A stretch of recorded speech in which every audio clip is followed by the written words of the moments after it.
Hey guys, good morning and welcome back to Tall Boy Entertainments. എങ്ങനെയുണ്ട് guys എൻ്റെ ഇന്നത്തെ look? മരണമാസ ലുക്കാണോ?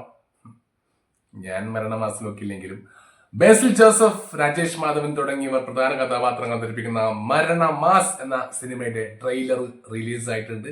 So നമുക്ക് നേരെ അതിലേക്ക് കടക്കാം. Let's go to watch the trailer.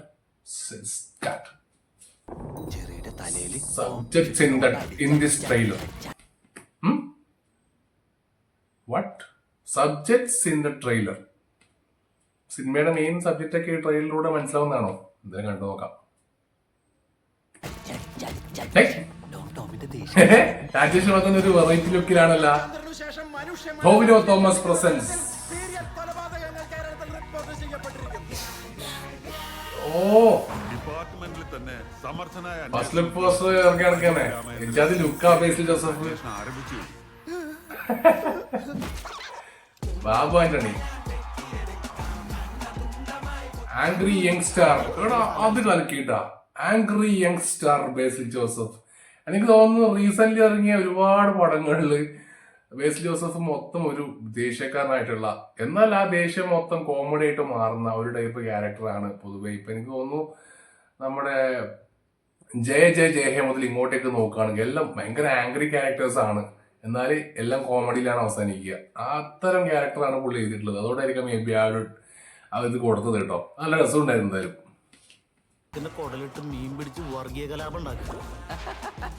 Naughty super star ആണോ? ഒരുപാട് കൊടുത്തിട്ടുണ്ടാ, പലതരം സൂപ്പർ സ്റ്റാർ കൊടുത്തിട്ടുണ്ടാ.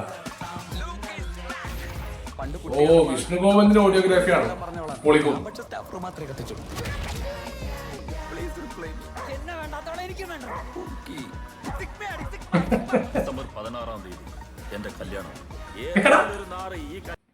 നമ്മുടെ നാഗിനിയല്ലേ ഇപ്പൊ കാണിച്ചത് ആ ഫോട്ടോയില് അല്ലേ? ഞാൻ നോക്കട്ടെ നാഗിനിയല്ലേ? നോക്കട്ടെ.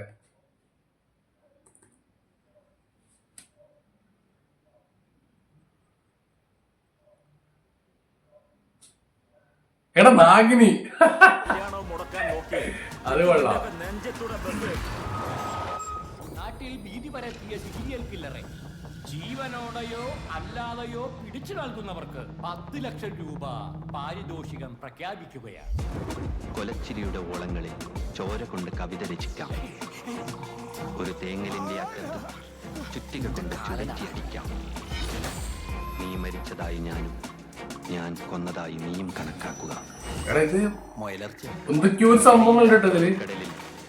മരണത്തിൻ തോണി തൊഴിയാം.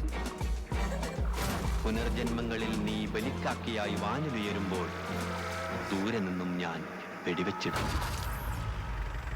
നീ എവിടെ ഇരുന്നു? അവിടെ കൊടും വയലൻസ് നടക്കാൻ പോ.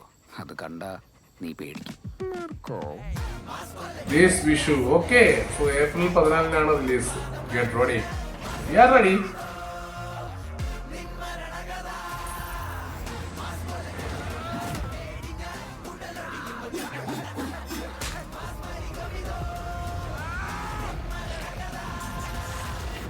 മരണമാസ്. ഓ, ഡയറക്ടർ ശിവപ്രസാദ്.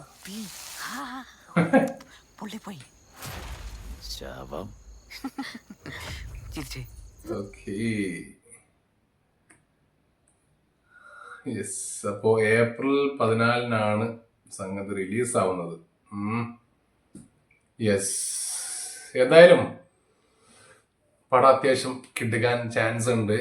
ഇതിന്റെ മെയിൻ ഒരു സംഭവം എന്ന് പറഞ്ഞാൽ, ഒന്ന് ഇതിന്റെ സ്റ്റോറി ആൻഡ് സ്ക്രീൻ പ്ലേ നമ്മുടെ സിജു സണ്ണിയാണ് രോമാഞ്ചൻ സിനിമയിലൂടെ വന്നത്. എനിക്ക് തോന്നുന്നു വെറും 3-4 സിനിമ കൊണ്ട് തന്നെ നല്ല ഹൈ ലെവലിലേക്ക് പെർഫോമൻസും ഉണ്ട്, ജനഹൃദയങ്ങളിലേക്ക് എത്തിയ ഒരു നടനാണ് സിജു സണ്ണി. കുറച്ച് പടങ്ങൾ ചെയ്തിട്ടുള്ളൂ. ഐ തിങ്ക് എല്ലാത്തിനും കിട്ടിയ റോള് ആള് പൊളിയായിട്ട് ചെയ്തിട്ടുണ്ട്. അപ്പൊ മരണമാസിന്റെ സ്ക്രിപ്റ്റ് പുള്ളിയാണെന്ന് ഒരിക്കൽ പബ്ലിഷ് ചെയ്തിട്ടുണ്ടായിരുന്നു. അപ്പോഴത്യാവശ്യം എന്തായിരിക്കും സിനിമ എന്നുള്ളത് അറിയാൻ ഒരു ആകാംക്ഷ ഉണ്ടായിരുന്നു. പിന്നെ പഴമാണ് ഇതിന്റെ ഒരു ടൈറ്റില് ബാക്ക്ഗ്രൗണ്ട് ആയിട്ട് യൂസ് ചെയ്തത്, പഴം. അപ്പൊ അതും ഒരു ഇതുണ്ടായിരുന്നു. പിന്നെ മരണമാസി, ഇപ്പൊ നമ്മുടെ ഈ ട്രെയിലറിൽ പറഞ്ഞ പോലെ സബ്ജക്ട് ഇൻ ദിസ് ട്രെയിലർ എന്ന് കാണിച്ചു.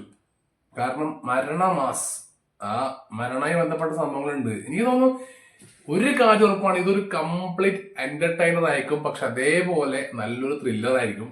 കാരണം പെർഫോമൻസിന്റെ കാര്യത്തിൽ ഒരു വിട്ടുവീഴ്ച ഉണ്ടാവില്ല. രാജേഷ് മാധവൻ ആയാലും നമ്മുടെ സിജു സണ്ണി ആയാലും ബേസി ജോസഫ് ആയാലും അതേപോലെ നമ്മുടെ ഈ പുള്ളി പേര് മറന്നു, സുരേഷ് കൃഷ്ണ, അതുപോലെ ബാബു ആന്റണി, ഇവരൊക്കെ അഴിഞ്ഞാടുന്ന പെർഫോമൻസ് തന്നെ നമുക്ക് കാണാൻ പറ്റും. നമുക്കറിയില്ല, ബേസിൽ ജോസഫ് ഒരു ക്യാരക്ടർ കിട്ടിക്കഴിഞ്ഞാല് അതിനെ ഒന്ന് കംപ്ലീറ്റ് ചെയ്ത് കൊണ്ടെത്തിക്കുന്ന ഒരു സ്പേസ് ഉണ്ട്, അത് ഹൈ ആയിരിക്കും. സോ പെർഫോമൻസും ഉണ്ട്. പിന്നെ വിഷ്ണു ഗോവിന്ദിന്റെ JK ആണ് ഓഡിയോഗ്രാഫി മ്യൂസിക്കും ഒക്കെ. അത്യാവശ്യം നല്ല രീതിക്ക് നല്ലൊരു പാക്കിംഗ് തന്നെയായിരിക്കും നമുക്ക് ഈ സിനിമ തരിക. എന്തായാലും ഏപ്രിൽ 14 ഇതിന്റെ റിലീസ്. ഇതിന്റെ ട്രെയിലർ കണ്ടിടത്തോളം അത്യാവശ്യം നല്ല സസ്പെൻസ് കീപ്പ് ചെയ്തുകൊണ്ടാണ് ത്രില്ലർ പോയിട്ടുള്ളത്. എന്താണ് അല്ലെങ്കിൽ ആരാണ് സീരിയൽ കില്ലർ, എന്തുകൊണ്ടാണ് ബേസി ജോസഫ് ഇങ്ങനെ ലുക്ക് ആവുന്നത്, പിന്നെ sad super star, angry super star, naughty super star, അങ്ങനത്തെ 3-4 ടാഗലിംഗ് കൊടുത്തിട്ടുണ്ട് ബേസി ജോസഫിന്. എന്തായാലും തിയേറ്ററിൽ കാണാം, കണ്ടു നോക്കാം, കണ്ടിട്ട് അതിന്റെ കുറിച്ചുള്ള അഭിപ്രായങ്ങൾ പറയാം. This is the reaction of this മരണ മാസ് ട്രെയിലർ. എന്റെ വീഡിയോസ് ഇഷ്ടമാകുന്നുണ്ടെങ്കിൽ ലൈക്ക് ചെയ്യുക, ഷെയർ ചെയ്യുക, സബ്സ്ക്രൈബ് ചെയ്യുക. എന്നാ ശരിയായില്ല, പുതിയ വീഡിയോ ആയിട്ട് കാണാം. അതുവരേക്കും വണക്കം.